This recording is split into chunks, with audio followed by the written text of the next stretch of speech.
सखियां थी, चंपा और चंचुला। और चंपा चंचुला जो सखियां थी, संत जन कहते हैं माखन विक्रय करने जाते। एक दिन माखन विक्रय हुआ, दोपहर का समय, रोटी बांध कर लाई थी सास, तो यमुना जी के किनारे आई और जो रोटी बांध कर लाई है वो रोटी खोली और दोनों सखियां भोजन करने लगी। और जब भोजन करने लगी तो दोनों सखी आपस में बात कर रही है। चंपा चंचुला से कह रही है, जीजी भगवान होते हैं क्या? क्यों? तो वो सखी क्या कर रही है? चंचुला, हाँ हाँ होते हैं। कहाँ रहते हैं? क्यों जी, कहाँ है? भक्त और भगवान की। चंपा चंचुला बातें करी। चंपा ने पूछा भगवान होते हैं? चंचुला ने कहा होते हैं। कहाँ होते हैं? संतों के पास होते हैं। कब मिलेगा भगवान? बोले जब कभी संत कृपा कर देगा तो भगवंत भी मिल जाएगा। और जब प्रार्थना करी, पुकारा, तो संयोग से यमुना जी का किनारा, मधुवन ब्रज की भूमि, एक महात्मा का आगमन हुआ। और महात्मा झोला खांदे पर था, झोला किनारे रखा, वस्त्र गमछा किनारे रखा, लोटा कमंडल ले महाराज जंगल में संत चले गए। अब दोनों सखियों ने देखा कि भगवान तो झोले में होंगे और झोला यहीं रखा है, क्यों ना जीजी भगवान के दर्शन कर लें। तो अवसर सुनसान पाए देवी चंचल ने झोली से निकाले घनश्याम। चंपा से कहा, जीजी तू चौकीदार कर, महात्मा आ जाए तो ध्यान रखना। चंपा को दूर खड़ा कर दिया। महात्मा को चंपा महाराज देख रही कि आ नहीं जाए गुरुजी। और चंचुला ने अवसर सुनसान देखा, महात्मा का झोला उठाया, झोले में से चीजें निकाली, वस्तुएं निकाली। अब महात्मा की झोली में रामायण, तो कहीं पुस्तक, तो कहीं कमंडल, तो कहीं माला, तो कहीं सोल, तो कहीं गमछो। आखिरी में एक डब्बा निकला। उस डब्बे का ढक्कन खोला तो उस डब्बे के भीतर लड्डू गोपाल भगवान विराजमान थे। अब चंचुला ने भगवान को बाहर निकालकर जंगल की भूमि पर बिठाया तो भगवान रुड़क गए, भगवान बैठ नहीं पाए। तो वो चंचुला भगवान से कह रही ठीक से बैठ जाओ, अब आप बाहर आ गए, अब ठीक से बैठ जाओ। तो फिर से बिठाया, फिर रुड़क गए। और लड्डू गोपाल जी को तो बराबर जगह चाहिए ना। प्रार्थना की, और जब प्रार्थना की चंपा भी आ गई। चंपा चंचुला दोनों बात कर रही, देख तो भगवान ठीक से बैठ ही नहीं पा रहे, क्या करें जीजी।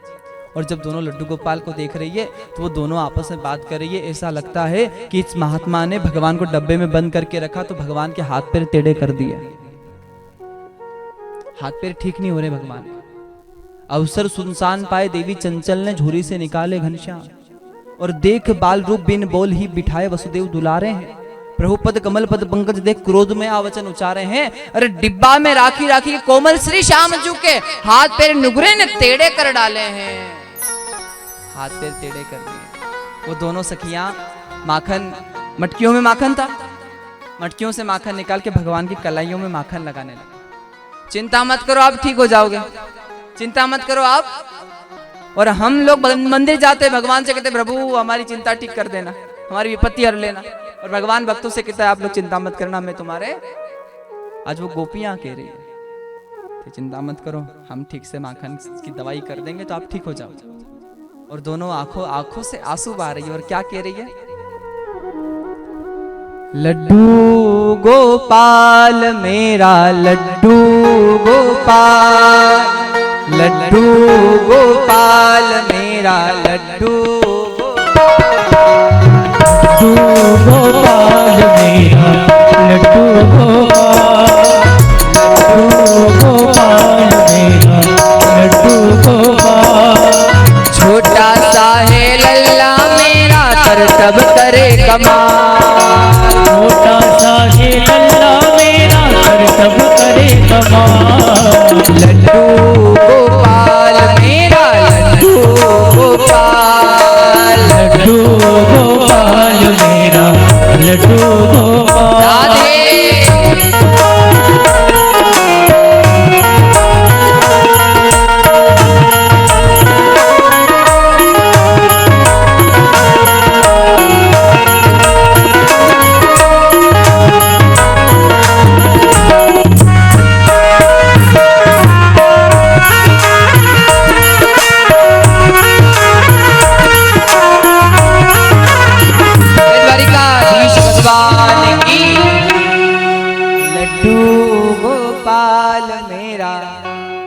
जिन जिन के घर में लड्डू गोपाल है वो मेरे साथ गाएंगे, बोलेंगे क्या?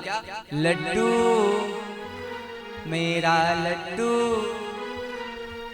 छोटा सा है लल्ला मेरा करतब करे कमाल, छोटा सा है हाँ लड्डू गोपाल मेरा लड्डू। अरे बाल कृष्ण भगवान की।